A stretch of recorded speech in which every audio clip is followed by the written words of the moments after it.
Hi friends, నేను మీ జ్ఞానేశ్వర్. ఈ వీడియోలో మనము కొన్ని విషయాల గురించి క్లియర్ కట్గా మాట్లాడుకుందాము. బిగ్ బాస్ ఇమ్యూనిటీ కోసం ఒక టాస్కులు పెట్టాడు కదా, ఆ 2 టాస్కులు కంప్లీట్ అయిన తర్వాత ఎవరి స్కోర్ ఎలా ఉంది, ఎవరు ఫస్ట్ పొజిషన్లో ఉన్నారు, ఎవరు సెకండ్ పొజిషన్లో ఉన్నారు అనేది ఈ వీడియోలో క్లియర్ కట్గా మాట్లాడుకుందాము. అదేవిధంగా నామినేషన్లో ఉన్నటువంటి 6 కంటెస్టెంట్లో ఎవరు ఓటింగ్ ఎలా ఉంది, ఎవరు సేఫ్ జోన్లో ఉన్నారు, ఎవరు డేంజర్ జోన్లో ఉన్నారు, ఎవరు ఎలిమినేషన్ దగ్గర ఉన్నారు అనేది ఈ వీడియోలో మనము క్లియర్ కట్గా మాట్లాడుకుందాము. అదేవిధంగా ఫస్ట్ ఓట్ అప్పీల్ ఛాన్స్ ఎవరికి వచ్చింది, ఎవరు చేశారు అనేది కూడా ఈ వీడియోలో క్లియర్ కట్గా మాట్లాడుకుందాము. అదేవిధంగా బిగ్ బాస్ హౌస్లోకి ఆడియన్స్ రాబోతున్నారు. సో ఆ వచ్చిన ఆడియన్స్ ఎవరికి ఏ క్వశ్చన్ చేశారు, అలాగే ఓట్ అప్పీల్ కోసము వాళ్ళు ఎవరికి సపోర్ట్ చేశారు అనేది కూడా ఈ వీడియోలో మనము క్లియర్ కట్గా మాట్లాడుకుందాము. అదేవిధంగా బిగ్ బాస్ టీము కళ్యాణ్ పడాలకు అన్యాయం చేస్తుందా, అదేవిధంగా కళ్యాణ్ పడాల ఓటు బ్యాంక్ పైన తను 2 వారాలు ఇమ్యూనిటీ ఉండడం వల్ల ఏదైనా ప్రభావం పడుతుందా, దాని గురించి కూడా మనం క్లియర్ కట్గా మాట్లాడుకుందాము. అంతకన్నా ముందు నా పేరు జ్ఞానేశ్వర్. నాకు ఒక ఇన్స్టాగ్రామ్ ఐడి ఉంది. ఆ ఇన్స్టా ఐడి పేరు జ్ఞానేశ్వర్ బీబీ రివ్యూస్ అని ఉంటుంది. మీరు ఇన్స్టాగ్రామ్ని ఫాలో అవడం వల్ల వచ్చే లాభం ఏంది బ్రో అంటే, మీకు ఎపిసోడ్ కన్నా ముందే అప్డేట్స్ తెలవాలంటే నా ఇన్స్టా ఐడిని ఫాలో అవ్వండి. 100% నేను జెన్యూన్ అప్డేట్స్ అయితే ఇన్స్టాగ్రామ్లో ఇస్తూ ఉంటాను. సో అదేవిధంగా Bigg Boss 9 title winner Kalyan Padala అవుతాడా, లేకపోతే తనుజ అవుతుందా, లేకపోతే ఇమాన్యుయల్ అవుతారా, వీళ్ళ ముగ్గురిలో మీరు ఎవరికి సపోర్ట్ చేస్తున్నారు, ఎవరు గెలవాలనుకుంటున్నారు అనేది ఈ వీడియోకి ఒక లైక్ చేసి కింద కామెంట్ అయితే పెట్టండి. అదేవిధంగా ఇమ్యూనిటీ కోసం జరుగుతున్నటువంటి టాస్క్లో ఫస్ట్ టాస్క్లో, సెకండ్ టాస్క్లో 2 టాస్కులు అయిపోయిన తర్వాత ఎవరు ఓటింగ్ ఎలా ఉందని ఒకసారి అబ్జర్వ్ చేస్తే మనకు 2 టాస్కులు అయిపోయిన తర్వాత ఇమాన్యుయల్ స్కోర్ అనేది 150లో ఉంది. అదేవిధంగా డెమాన్ ఓటింగ్ అనేది 120. అదేవిధంగా తనుజ స్కోర్ అనేది 90 ఉంది. అదేవిధంగా బర్నిగా స్కోర్ అనేది 90 ఉంది. అదేవిధంగా సుమన్ ఓటింగ్ అనేది 90. అదేవిధంగా సంజన గారి ఓటింగ్ అనేది 80%లో ఉంది. ఇక్కడ 2 గేమ్లు అయిపోయిన తర్వాత హైయెస్ట్ స్కోర్ ఉన్నది ఇమాన్యుయల్, తర్వాత డిమాన్ పవన్ 150, 120.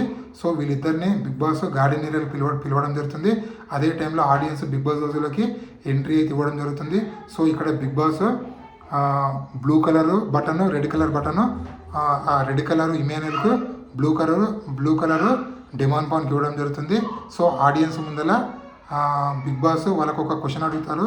ఆ క్వశ్చన్ ఏంటంటే సక్సెస్ మీనింగ్ చెప్పండి అని చెప్పి. సో వాళ్ళిద్దరు డిమాన్ పవన్ అదేవిధంగా అదేవిధంగా ఇమాన్యుయల్ వీళ్ళిద్దరూ బ్రీఫ్గా సక్సెస్ మీనింగ్ని ఎక్స్ప్లెయిన్ అయితే చేయడం అయితే జరుగుతుంది.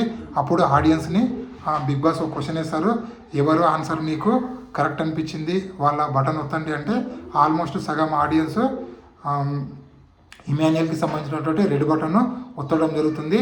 సో అక్కడ ఆడియన్స్ సపోర్ట్ చేయడం వల్ల ఇమాన్యుయల్కు ఓట్ అప్పీల్ చేసే ఛాన్స్ అయితే రావడం జరుగుతుంది. సో ఈ విధంగా ఫస్ట్ ఓట్ అప్పీల్ చేసింది ఇమాన్యుయల్. అదేవిధంగా బిగ్ బాస్ హౌస్లోకి వచ్చినటువంటి ఆడియన్స్ బిగ్ బాస్ హౌస్ ఉన్నటువంటి కంటెస్టెంట్లందరినీ క్వశ్చన్లు వేయడం జరుగుతుంది. ముఖ్యంగా ఇమాన్యుయల్ డిమాండ్ పైన క్వశ్చన్లు వేసిన తర్వాత రిమైనింగ్ ఉన్న కంటెస్టెంట్లందరికీ క్వశ్చన్లు వేయడం అయితే జరుగుతుంది. అందులో బిగ్ బాస్ హౌస్లో పోయినటువంటి కంటెస్టెంట్లో ఆడియన్స్లో మ్యాక్సిమం కళ్యాణ్ పడాలకు ఎక్కువ క్వశ్చన్లు అడిగి వాళ్ళు కళ్యాణ్ అని అరవడం అయితే జరిగిందంట. సో చూద్దాము అది ఎపిసోడ్లో వేస్తారో లేదో తెలియదు. మొత్తానికి ఇది ఇప్పటివరకు లేటెస్ట్ అప్డేట్. అదేవిధంగా నామినేషన్లో ఉన్నటువంటి 6 కంటెస్టెంట్ల ఓటింగ్ ఆర్డర్ ఒకసారి పరిశీలిస్తే తనుజ గారి ఓటింగ్ అనేది 35% కొనసాగుతుంది. ఏ అన్అఫీషియల్ పోలింగ్ చూసినా కూడా తనుజ గారి ఓటింగ్ అనేది టాప్లో కొనసాగుతుంది. అది యూట్యూబ్ చూసినా, టెలిగ్రామ్ చూసినా, ట్విట్టర్ చూసినా, గూగుల్ చూసినా, ఎక్కడ చూసినా కూడా తనుజ గారి ఓటింగ్ అనేది 35% కొనసాగుతుంది. సెకండ్ పొజిషన్లో డిమాండ్ పవన్ 16%, ఇమాన్యుయల్ 15%, సంజన 14%, బర్నీ 14%, సుమన్ శెట్టి అనేది 13% కొనసాగుతుంది. నామినేషన్లో ఉన్నటువంటి 6 కంటెస్టెంట్లో ఒక తనుజ గారు తప్ప రిమైనింగ్ ఉన్నటువంటి 5 కంటెస్టెంట్లు అయితే డేంజర్ జోన్లో ఉన్నారు, ఎలిమినేషన్ దగ్గర అయితే ఉండడం జరిగింది. ఒకవేళ బిగ్ బాస్ టాప్ 5 ప్లాన్ చేస్తే డబుల్ ఎలిమినేషన్ పెట్టి 2 కంటెస్టెంట్లో ఎలిమినేషన్ చేసే ఛాన్స్ అయితే ఉంది. నామినేషన్లో ఉన్న 6 కంటెస్టెంట్లో మీరు ఎవరికి సపోర్ట్ చేస్తున్నారు, ఎవరు ఈ వారం ఎలిమినేషన్ కావాలనుకుంటున్నారు, అలాగే మీ టాప్ 5 ఎవరనేది కూడా ఈ వీడియోకి ఒక లైక్ చేసి కింద కామెంట్ అయితే పెట్టండి. అదేవిధంగా బిగ్ బాస్ 9 టైటిల్ విన్నరు ఆ ముగ్గురు మధ్యన ఉందంటే 100% వాళ్ళ ముగ్గురు మధ్యన ఉంది. అది కళ్యాణ్ పడాల, తనుజ, ఇమాన్యుల్ వీళ్ళ ముగ్గురులో ఎవరు గెలిచినా కూడా 100% హిస్టరీ క్రియేట్ చేసిన వాళ్ళు అవుతారు. అది ఎలా అంటే కళ్యాణ్ పడాల గెలిస్తే ఒక కామన్ మ్యాన్ గెలిచినట్లు, అదేవిధంగా ఇమాన్యుల్ గెలిస్తే ఒక కమెడియన్ గెలిచినట్లు, అదేవిధంగా తనుజ గారు గెలిస్తే ఒక లేడీ కంటెస్టెంట్ డైరెక్ట్ సీజన్ గెలిచినట్లు, ఓటీటీ సీజన్ బిందు మాధవి గెలిచింది కదా అది ఓటీటీ సీజన్, ఈ డైరెక్ట్ సీజన్ లేడీ కంటెస్టెంట్ గెలిస్తే ఆ విధంగా తనుజ గారు కూడా హిస్టరీ క్రియేట్ చేసిన వాళ్ళు అవుతారు. సో ఇలాంటి కొత్త కొత్త వీడియోలు ఎప్పుడప్పుడు అందిస్తున్నాను. ప్లీజ్ మన ఛానల్ని లైక్ చేయండి, షేర్ చేయండి, సబ్స్క్రైబ్ చేసుకోండి. అలాగే నా ఇన్స్టాగ్రామ్ కూడా ఫాలో అయ్యి ఈ కొత్త యూట్యూబ్ వారిని సపోర్ట్ చేస్తారని మనసారా కోరుకుంటూ నేను మీ జ్ఞానేశ్వర్. జై హింద్.